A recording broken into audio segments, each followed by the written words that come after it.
Hello and welcome back to another news, guys. Thank you for tuning in.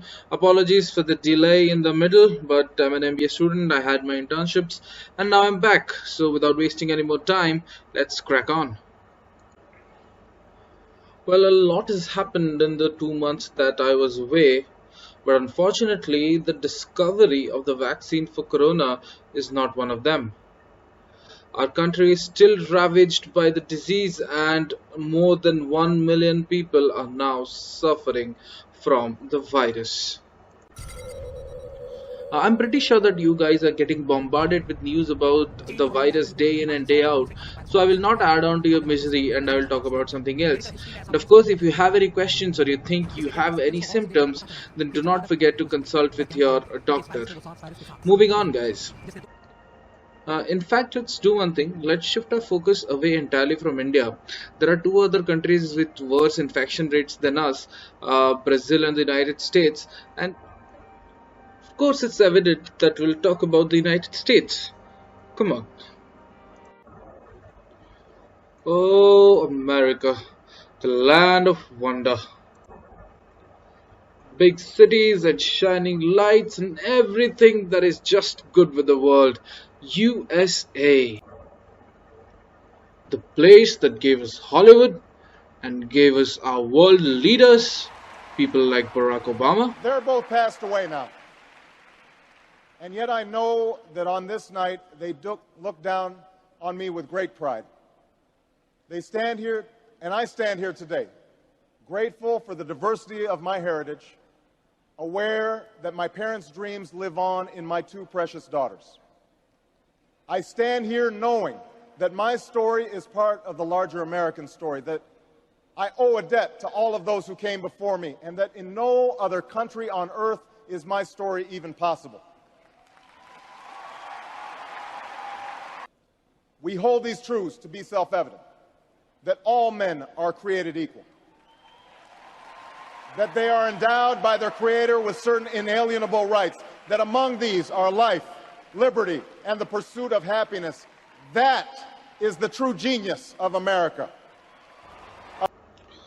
Growing up, just as I passed my 10th boards and as I continued my education into my engineering, I never ceased to be amazed by the wonders of this country that held freedom above anything else, that continued to astound with strides in science and technology, with movies that blew out the minds of people all around the world, and sending out messages of hope and prosperity. And we all looked up to the great country. So many of us across the globe, of course, dreamed of going to America and making it big. But all that changed in 2016, where the entire world's collective nightmare unfolded. Me interviewing me, that's what I call a great idea. Why are you the way that you are? And of course, when you elect a person like Donald Trump as your president, the lunatics will get the chance to shine. And that has been evident during this period of lockdowns due to the I will coronavirus. not be muzzled like a mad dog. Honor your oath and stop being a bunch of tyrants.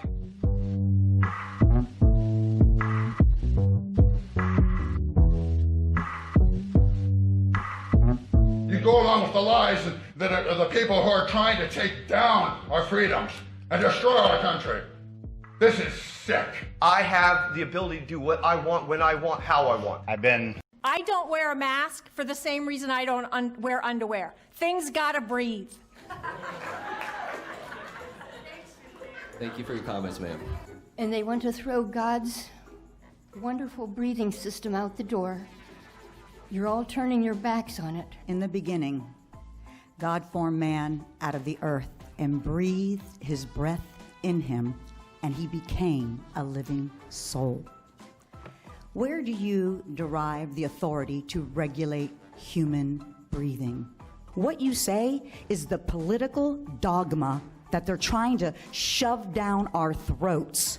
on every commercial, in every store, and it's disgusting. Every single one of you that are obeying the devil's laws are going to be arrested. And you, doctor, are going to be arrested for crimes against humanity. Let me ask you all, do you believe you're God? Do you believe you can override God's divine plan for our lives? You're removing our freedoms and stomping on our constitutional rights by these communist dictatorship orders or laws you want to mandate.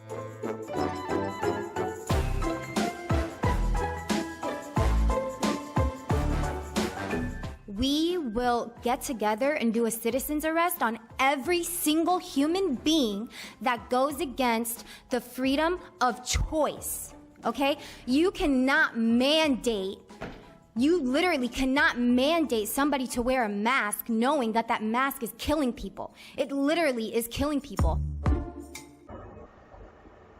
And just in case you're starting to have doubts, I would like to reiterate that no, masks are not killing people, and masks are something that you should definitely wear whenever you step out of the house.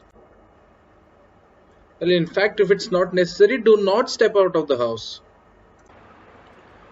Well, I mean, of course, it's very disheartening to see the country that put humanity on the moon, the country that gave us Thomas Edison, the country that gave us Steve Jobs, now being overrun by these lunatics, these fools, who have no connection to science anyhow.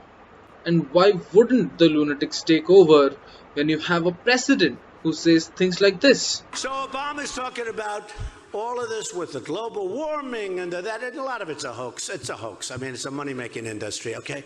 It's a hoax. The president has tweeted climate change skepticism at least 115 times, including a claim that the concept of global warming was created by and for the Chinese.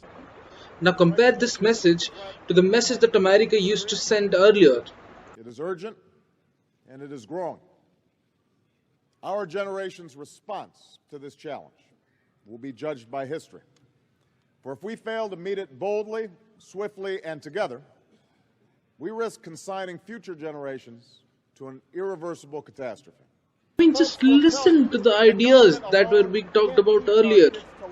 They know that parents have to teach that children can't achieve unless we raise their expectations and turn off the television sets and eradicate the slander that says a black youth with a book is acting white. They know those things.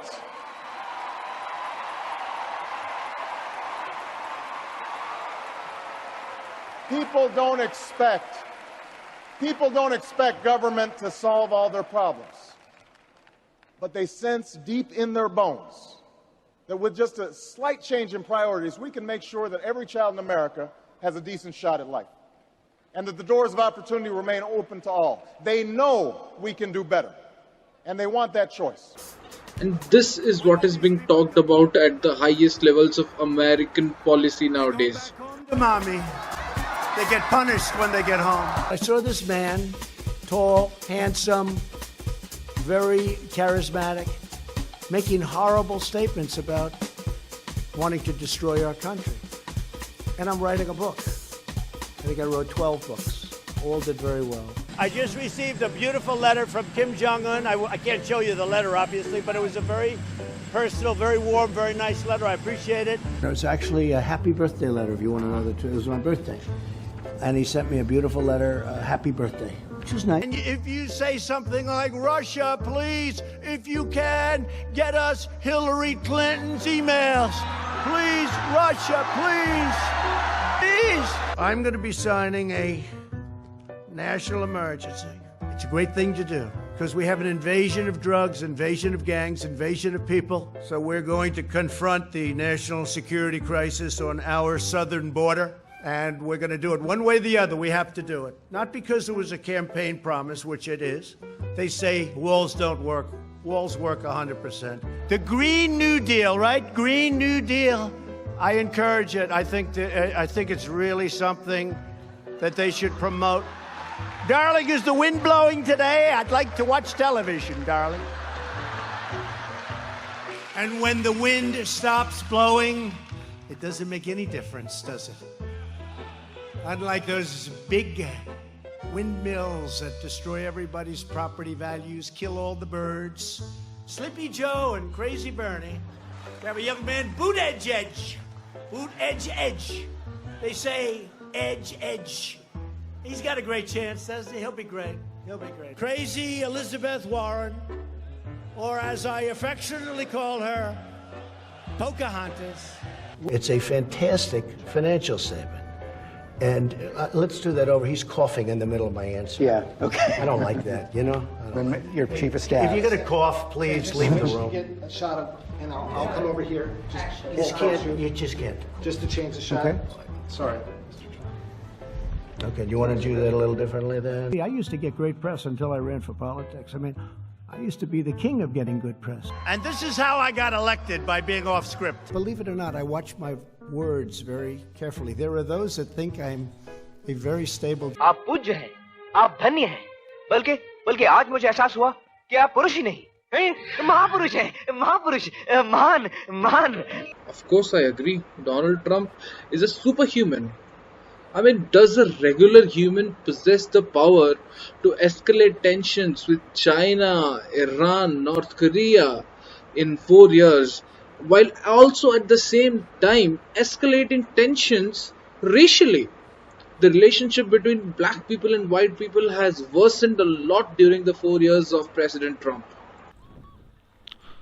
Well, the Black Lives Matter movement was many years into the making, but it received a significant push in the administration of President Trump, who has indirectly supported the white supremacist groups with his inaction. He has refused to take any action against groups demonstrating publicly supremacist behavior, and this has led to tensions rising. Police brutality has been exposed, and this led to protests all around the globe when George Floyd met an untimely death because of the actions of a few rogue officers. And this is not all, ladies and gentlemen. There are many more facets to Donald Trump's administration which are questionable. Donald Trump has set out on a sort of a vendetta against laws and policies introduced by the previous administration under Barack Obama. A lot of the laws have been repealed, and most of them were beneficial to many sections of the American society and the world in general.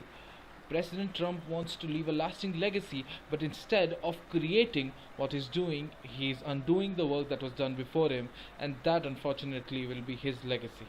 Well, let's look at the damage that Donald Trump has done, shall we? We are here just talking about the laws that he has repealed or introduced that have the potential to damage a lot of people. Let's talk about the environment first.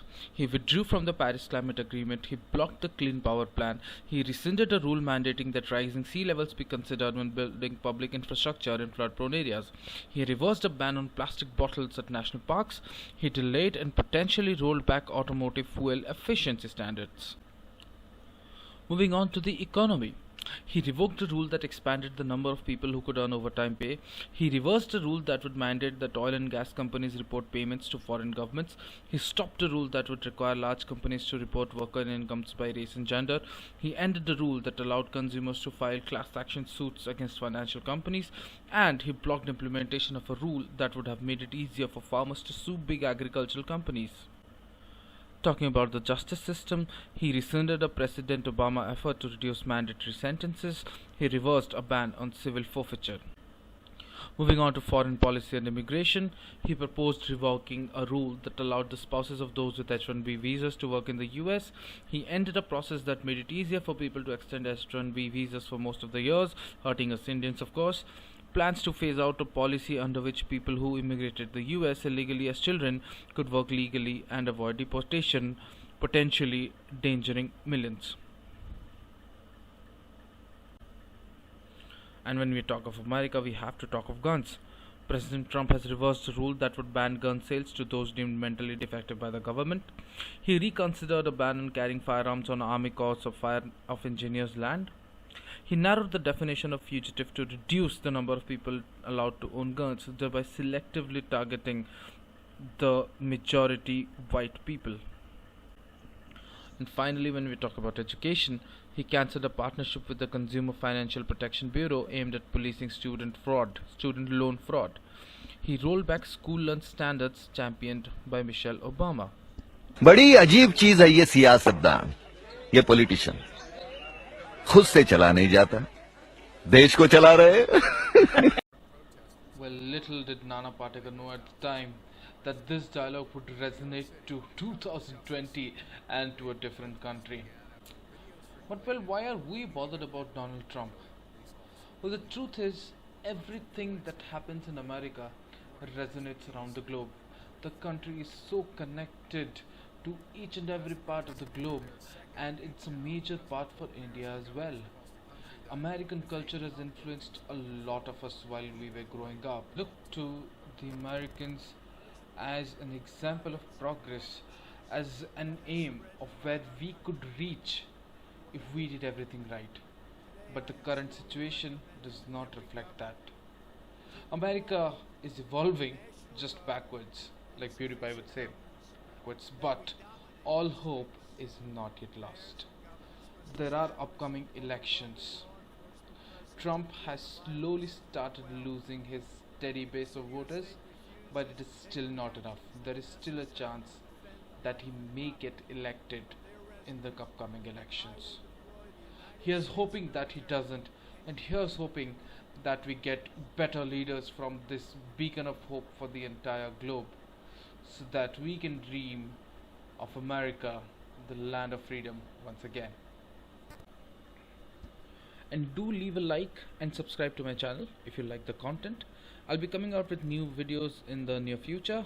Till then, goodbye and take care, stay indoors.